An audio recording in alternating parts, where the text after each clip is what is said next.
Your home has a smell. You just can't detect it anymore because you live inside it every single day, and your nose gave up warning you months ago. In Japan, a home that smells like nothing at all isn't a house missing something. It's a house that got everything right, and a home that smells like anything at all, even something pleasant, is quietly telling on itself. Today, I'll walk you through 7 quiet habits behind homes that never carry a smell, habits many Americans unknowingly work against every single week without realizing it. Stay until the 7th, because it's the one almost nobody expects, and it's doing more of the actual work than the other 6 combined. Number 4 is probably plugged into your wall outlet right now, and number 6 is something you do every single day without ever questioning it once. Let's begin. Number 1, nothing is ever used to cover a smell, only to remove its source. Think about your own bathroom for a second. A candle by the sink, a spray you reach for right after showering, a plug-in by the door that's been running so long you can't remember installing it. We all do this. A bad smell shows up, so we layer a nicer one on top and call the problem solved. But here's how Japan sees it. There's a principle behind this called genba, going to the actual source of a problem instead of managing its symptoms from a distance. A scented candle sitting on top of an unclean drain isn't neutralizing anything. It's just adding a second smell for your nose to sort through, and now there are 2 things happening instead of 1 thing being fixed. Slow down and sit with that for a second. Every fragrance you've ever bought to cover a bathroom smell was never actually solving the bathroom. It was solving your nose for about 20 minutes, which is a very different problem with a very different fix. The shift. When something smells off, find the actual source first. The drain, the trash, the damp towel, and handle that directly. Reach for fragrance only once there's genuinely nothing left to cover. It takes longer than lighting a candle. 5 minutes instead of 5 seconds. And that's exactly why almost nobody does it, even though it's the only version of the 2 that actually works by morning. That's number 1. Number 2 is something you probably do out of habit and never think to question, keeping the windows shut to keep the temperature perfect. Here's the thing about a perfectly sealed home.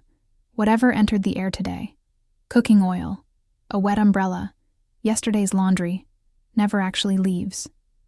It just gets recycled through the same rooms, mixing with whatever comes next, until the whole house is carrying a low, familiar layer you've stopped noticing entirely. In Japan, there's a simple daily habit called kanki, opening every window in the house for a few minutes, usually first thing in the morning, letting the old air out completely before anything new gets added on top of it. It's not about temperature at all. It's about turnover. The same reason a room feels instantly different after a few minutes with the windows open, even though nothing inside it actually changed. The shift. Open every window in the house for 5 minutes once a day, even in winter, even if it feels wasteful for the heating bill. A home that fully exchanges its air.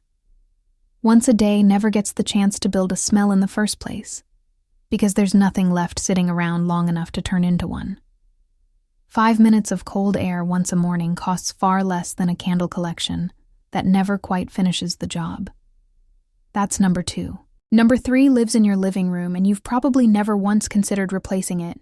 Heavy, upholstered furniture and thick curtains that never get washed. Fabric holds on to everything that touches it.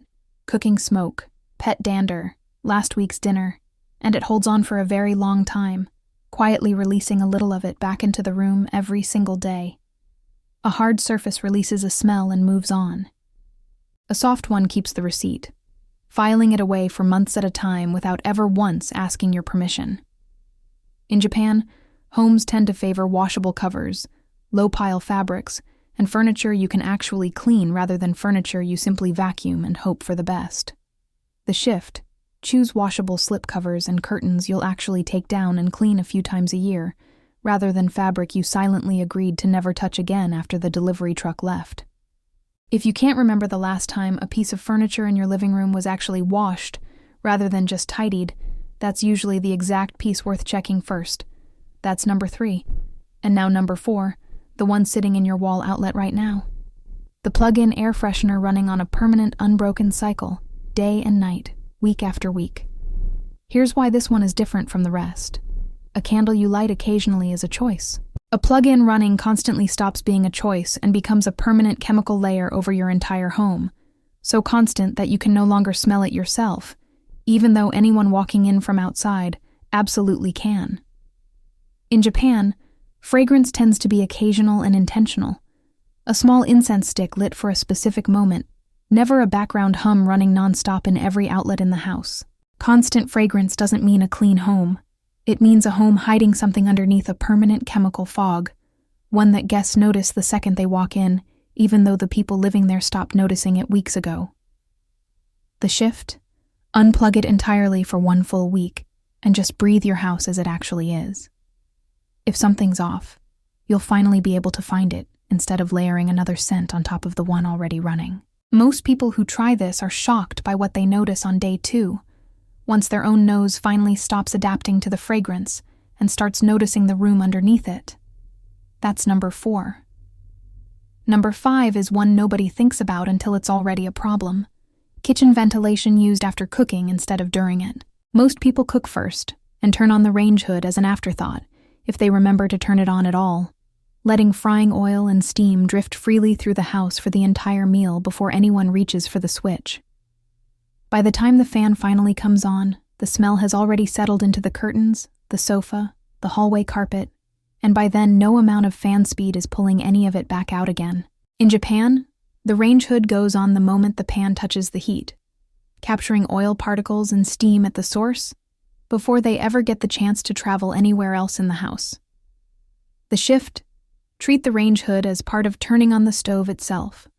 One single motion, not a separate decision you remember to make halfway through cooking. It sounds almost too small to matter, but the difference between oil captured at the source and oil left to drift through the hallway for 20 minutes is the entire difference between a kitchen that resets after dinner and one that never quite does. That's number 5.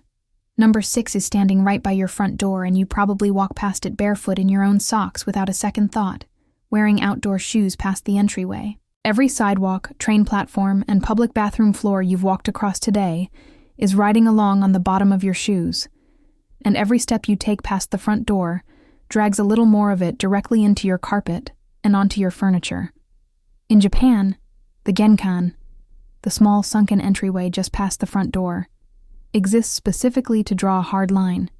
Shoes stop here. Always.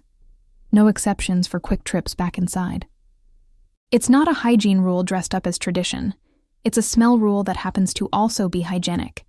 And the two get confused so often that most people never realize which one actually came first. The shift: put a small mat and a shoe rack right at your own front door, and actually use them every time. Not just when guests are visiting.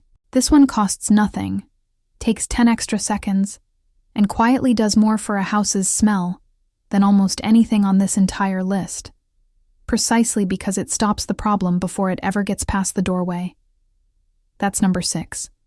And number 7, the one I promised you at the start, the one that sounds like the opposite of good advice. Never buying anything labeled with a pleasant smell at all, not even the ones marketed as clean, fresh, or natural. Here's the counterintuitive part. A home that genuinely smells like nothing doesn't need a fragrance to prove it's clean. It simply is clean. And a fragrance layered on top of that is solving a problem that was never actually there to begin with. The moment you reach for something to make your home smell nice, you've quietly admitted, even to yourself, that underneath it something doesn't. In Japan, the real goal was never a nice smell at all. It was the complete absence of one. Air so clean and turned over that a guest walking in genuinely cannot tell anything about what happened in that room yesterday. Not what was cooked, not who visited, not whether anyone was even home at all. The shift: stop shopping for a smell to add and start asking what's actually causing the one you're covering. Once that's gone, you won't need anything else. And the strange part is you'll probably miss the fragrance less than you expected, because a truly clean room has its own quiet quality that no bottle has ever quite managed to bottle. That's number 7, and it's the one quietly making the other 6 actually work. Now, as promised, here's a quick test. 1 minute, no tools required, that tells you exactly which of these 7 is worth fixing first in your own home. Step 1. Walk in from outside after being gone for at least an hour, and notice the very first thing your nose picks up before it has time to adjust. Whatever that first smell is, that's your actual starting point, not whatever you assume it is from living there every day. Step 2. Ask yourself honestly whether that first smell is coming from something you could remove, wash, or air out this week, or whether you've simply been covering it instead. If the honest answer is covering, you already know which number on this list to start with tonight, so here's everything in one breath. Fix the source, not the smell. Open every window daily. Choose fabric you'll actually wash. Unplug the constant fragrance. Turn the range hood on with the stove. Leave shoes at the door, and stop buying a fragrance to solve a problem. Fragrance was never going to fix. You don't need a home that smells nice. You need a home that doesn't need to. Now I want to hear from you. Walk through your own house right now, room by room, and notice honestly whether you can smell it at all. If you can, which of these 7 is probably why? Tell me the number in the comments. And if this changed how you think about your own home, send it to someone whose house you've walked into and quietly thought, something in here needs air. None of this required a renovation, a new candle collection, or a single dollar spent on anything labeled fresh, clean, or natural. It required 7 small habits, most of them a few minutes long, repeated quietly enough that nobody watching would ever call it a routine at all. That's exactly why it works, and exactly why almost nobody ever tries it on purpose, choosing instead to buy one more candle and hope this one finally does what the last dozen didn't. Pick just one of these 7 tonight, the one that felt hardest to imagine actually doing, and start there instead of trying to fix your entire house in a single weekend. Add a second habit tomorrow, and a third the day after that, until eventually walking past your own front door without your shoes on starts to feel stranger than taking them off ever did. We'll see you in the next one.